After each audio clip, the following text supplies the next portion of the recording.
الشیطان الرجیم بسم اللہ الرحمن الرحیم الحمدللہ رب العالمین الصلاة والسلام علی سید الانبیاء والمرسلین ابی القاسم المصطفى محمد اللہم صلی علی محمد وعلی محمد وعلی بیتہ الطیبین الطاہرین المعصومین اما بعد فقد قال رسول اللہ صلی اللہ علیہ وآلہ وسلم ایسا شیء اکرم عند اللہ من الدعاء۔ ناظرین محترم، دعا کی عظمت اور معصومین کی نگاہ میں دعا کیا ہے، اس کے سلسلے میں مختصر اور کوتاہ بیان یہ آپ کی خدمت میں پیش کیا جا رہا ہے۔ حدیث رسول اکرم ہے کہ کوئی شے خدا کے نزدیک دعا سے گرامی تر نہیں ہے، یعنی جس کی عظمت اور جس کی اہمیت ہو۔ اسی لیے خداوند عالم نے دلیل میں ارشاد فرمایا رسول اعظم نے کہ اسی لیے اللہ نے کہا ادعونی استجب لکم، مجھ سے تم دعا کرو میں تمہاری دعا کو قبول کروں گا۔ اور خود ایک نماز بھی دعا ہے، اس میں کوئی شک نہیں کہ زمین اور آسمان دعا ہی کے اوپر قائم ہے، اور یہ دعا ہی بالکل مستقیم راستہ ہے بندے کا خداوند عالم تقرب حاصل کرنے کا۔ چنانچہ حضرت ابراہیم خلیل خدا نے اپنے لیے، اپنے والدین کے لیے اور اپنی اولاد کے لیے اور تمام مومنین کے لیے دعا کی۔ امام صادق علیہ السلام فرماتے ہیں رفع بلا کے لیے سب سے بہترین چیز جو دعا ہے، اور خود رسول اسلام نے فرمایا کہ الدعاء مخ العبادت، دعا تمام عبادتوں کا مغز ہے، گودا ہے،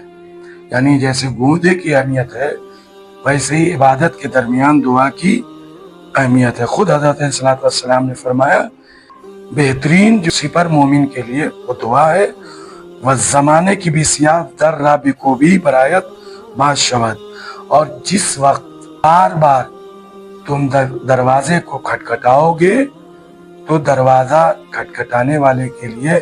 بند دروازہ بھی کھول دیا جاتا ہے۔ پھر فرماتے ہیں آپ کے تمہارے اعمال میں خدا کے نزدیک دوست ترین عمل، پسند ترین، محبوب ترین عمل، پسندیدہ عمل جو ہے وہ دعا ہے۔ اور اس کے بعد پھر فرماتے ہیں، حدیث میں ہے یزید ابن معاویہ امام باقر علیہ السلام سے پوچھا کہ قرآن کی تلاوت کرنا بہتر ہے یا زیادہ دعا پڑھنا بہتر ہے؟ تو آپ نے فرمایا، پانچویں امام نے، قل ما یعبأ بکم ربی لولا دعاؤکم، کہہ دیجئے تمہارے پروردگار کو تمہاری پرواہ نہ ہوتی اگر تمہاری دعا نہ ہوتی۔ آج جو ہے وہ فرماتے ہیں کہ الدعاء سلاح المومن و عمود الدین و نور السماوات والارض، دعا مومن کا اسلحہ ہے اور دین کا ستون اور کھمبا ہے، اور آسمان و زمین کے درمیان یہ نور ہے۔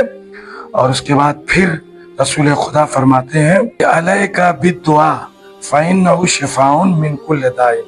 تمہارے اوپر لازم ہے دعا کرنا اس لیے کہ وہ ہر مرض سے شفا ہے۔ یہ روایت امام جعفر صادق علیہ السلام سے بھی مروی ہے۔ اسی طرح سے حضرت کے کسی بھی بچوں میں سے کسی نے شکایت کیا کسی درد کی، تو حضرت نے فرمایا کہ تم کہو اللہم اشفنی بشفائک وداونی بدوائک وعافنی من بلائک فإنی عبدک وابن عبدک، اے اللہ مجھے اپنی شفا کے ذریعے سے شفا بخش دے اور اپنی دوا کے ذریعے سے میری دوا کر دے، اور اس بلا سے، آزمائش سے مجھے عافیت دے دے، اس لیے کہ میں تیرا بندہ ہوں اور تیرے بندے کا بندہ ہوں۔ یہ بہت اہم دعا ہے۔ کسی بھی مریض کے پاس جائیے یا کسی بھی مرض میں آپ کو دعا کرنی ہو تو 7 مرتبہ یہ دعا پڑھیے، اللہم اشفنی بشفائک وداونی بدوائک وعافنی من بلائک فإنی عبدک وابن عبدک۔ اور آخری اسی طرح سے کسی بھی مریض کے پاس اس کا داہنا بازو پکڑ کے دعا کریے، انشاءاللہ مرض سے اللہ اسأل اللہ العظیم رب العرش العظیم ان یشفیک ویعافیک۔ اور اگر اپنے لیے یہ دعا پڑھنی رہے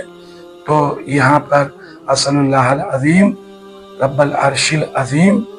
ان یشفینی ویعافینی۔ انشاءاللہ مومنین ہم سب لوگوں کو جو ہے وہ ایک دوسرے کے لیے بہت کم دن رمضان کے بچے ہیں، دعاؤں میں یاد رکھیے، اور بہترین اسلحہ اور نور و زمین و آسمان کے درمیان ستون ہے دعا، خدا سے تقرب کا بہترین وسیلہ ہے، بے پناہ ائمہ کی حدیث ہے، مگر انہی 2-3 حدیثوں پر میں نے